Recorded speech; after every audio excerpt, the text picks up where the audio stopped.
Okay, I had this whole plan that I was going to go. All right, I got into the boater side about what I thought about the boater side of not having co-anglers. And then I was going to get into the co-angler side. And I'm going to. But I think I'm probably going to have a co-angler on a podcast and do it that way. I already got a guy called me up. I said, come on, man. He's probably won more money as a co-angler than anyone I know just about. And so I'm going to have him on, and we'll get into that whole ordeal. I saw there's so much I want to go into. There is. I have to make multiple videos because there's so many different aspects of it, and I want to stay on one train of thought, if at all possible. Because I know if I go too many trains of thoughts, apparently some people can't follow along. It's just too many. Like some people obviously need to stay right on their little path because they can't have two things going on at once and have both that going on. It's too hard for some people, apparently. People can't figure this out. So I'm going to go very simple for some of these guys. Let's go down this path. The comment that I just read, which I thought was funny. I thought it was great. Like, I actually agreed with the comment. I do agree with the comment. Let me see what it said. I don't want to get it wrong, but I think it was, nah, I didn't call any of those dead fish. It's a great comment. It's a great comment. And here's why. He's right. I don't know the perfect solution for this. I have a GoPro on all the time. I do. I will say this. I have it on all the time. If I get in the boat, I think maybe once or twice a year it's not on. I went out fishing with my kid and his friend the other day, and I don't feel comfortable ever filming someone else's kid on the water like that. Because even if I did have something, I have to get permission and whatever. I don't even like putting my kids on YouTube. I do it very little. But either way, we didn't film that. I took pictures with my phone and stuff like that. But for the most part, I have GoPro on all the time. I had to do that when I fished the tour. Then it became just one of those things. Now, in a tournament, I have it on. And I have it on more for me than for anyone else. That way, I have the whole day covered on camera just in case something happens. Right? Man, I don't know. I don't trust everyone else. I don't trust, man, if the tournament director says something, if someone says something like, hey, you didn't do this, I got it all on camera. And I'm willing to show y'all, no big deal. It's for my protection, not for everyone else's. That being said, this camera right here still has problems. It's not perfect. This camera overheats. It sometimes randomly dies. I couldn't tell you why it does it. It might work for 3 months perfect, and then all of a sudden I look back there, it's not working anymore. I have to turn it back on. It looks weird. Why did that thing turn off? It turns off not all the time, but it does. My batteries sometimes go bad. Don't tell. If it rains, done. I got to put it up because it's got water in here and all kinds of stuff. It's the best option I know of. And so, yes, I usually have it on 99% of the time. But guess what? Even like what's going on right here, you can only see right here, right? You can't see the front of the boat. So normally I have it face the other way. You can't really ever see me cold or mess around with the live well. I'm not messing around. But there are some cameras, and I've always wanted one that kind of turn with you. I think that's really cool. I just haven't gotten one yet. But so it doesn't cover the whole boat. Now, I guess I could put one in the back there, but then it's so far away from the front. I do it more for GoPro purposes and for YouTube purposes, so it's a little bit closer so you can see more things. But if I put it in the back, it looks like I'm 100 feet away from y'all, right? And if I ever talk or do anything, you can't hear.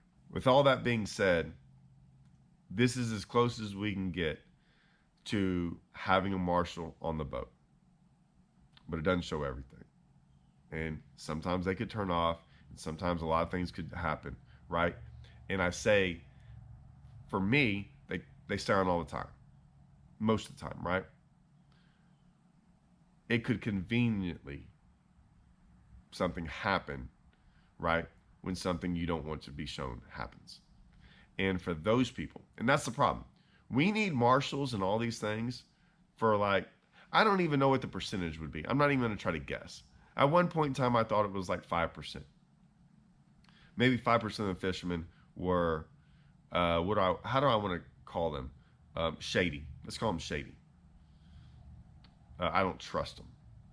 And I want to explain this. This is at every level: high school, college, team stuff, individual stuff, all the way to the pros. There are pros out there I don't trust a bit.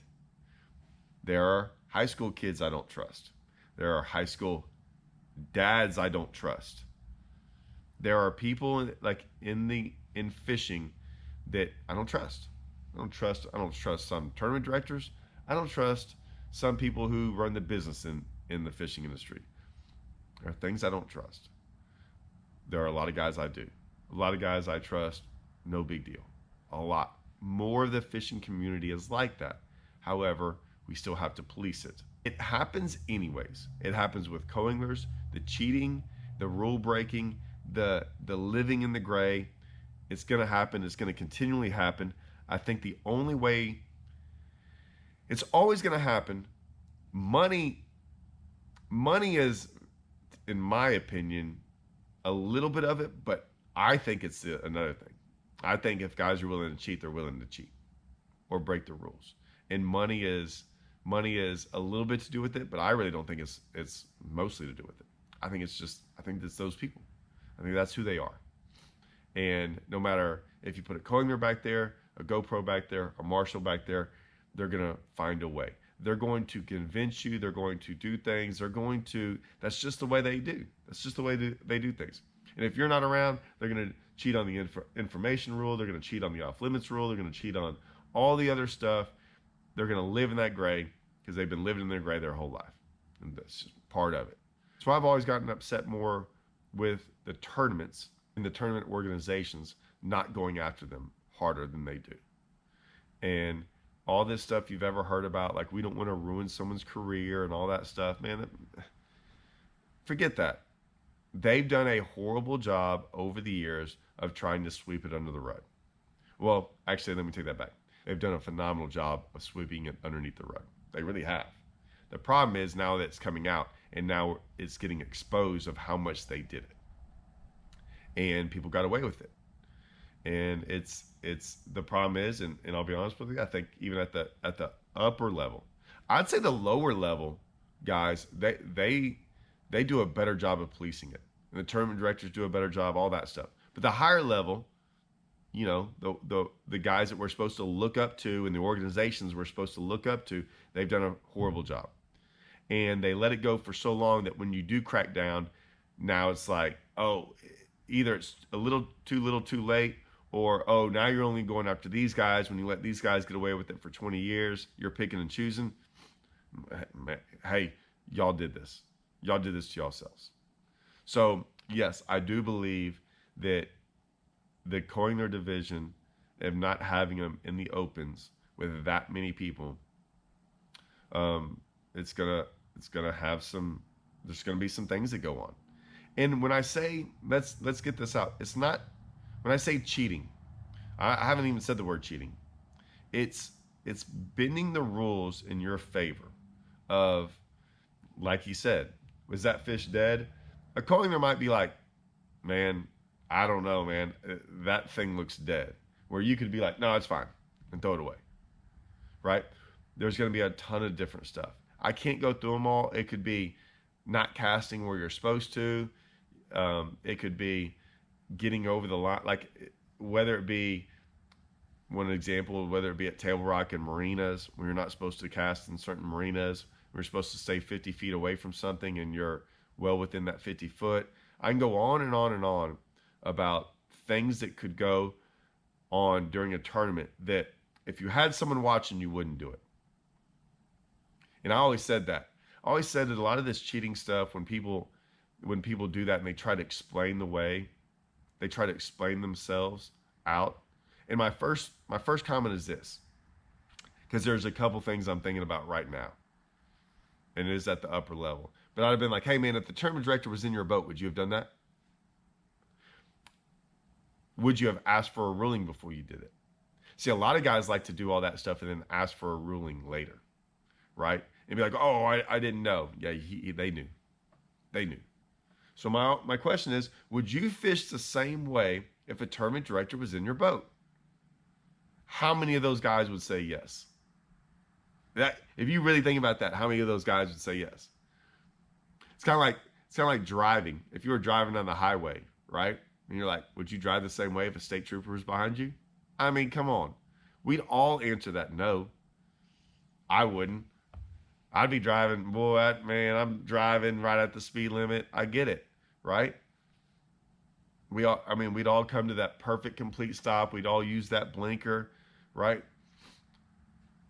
Most of the stuff in fishing, most of the time, you can just fish normal and you're totally legal. You're totally fine. But there's some things out there and they're in the rules and they're in the rules for a reason. In the driving part that I just mentioned, I would I would think that 99% of those rules are there for safety issues.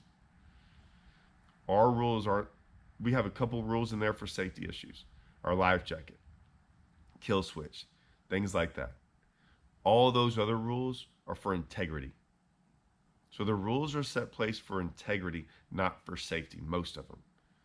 So it is a big deal because most of the time, like if you read most of the rules, they're very easy not to mess with. They're very easy not like to follow.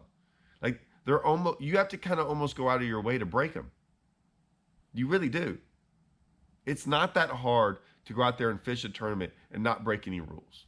If you fish enough of them, I mean, it's pretty easy. You just go fishing, and normally it's though all those rules have been put in place because people have done the wrong thing, trying to like live in the gray, and so more and more rules. That rule book keeps getting bigger. The keeps getting bigger because people keep pushing the limit. So every time you see new rules, they're not they're not because these tournament organizations thought of a new rule. No, it happened last year where a guy did something and it was like, come on, man, you knew better than that. Well, it's not in the rules. Now it's in the rules now, right? That's why rules get put in place. That's why new rules get brought up. They're gonna have a problem with it. Um, what are they gonna do about it? I don't know. I don't know. They can't go through all the footage. So that's not going to happen. The lie detector test, good luck with that. And the problem with the lie detector test is this. Half the time they know they did wrong. Like the tournament organizations know they did wrong. And it's a hard thing to prove in court. It's a hard thing with lawyers. People want to sue. People do. And most of the time people just give up.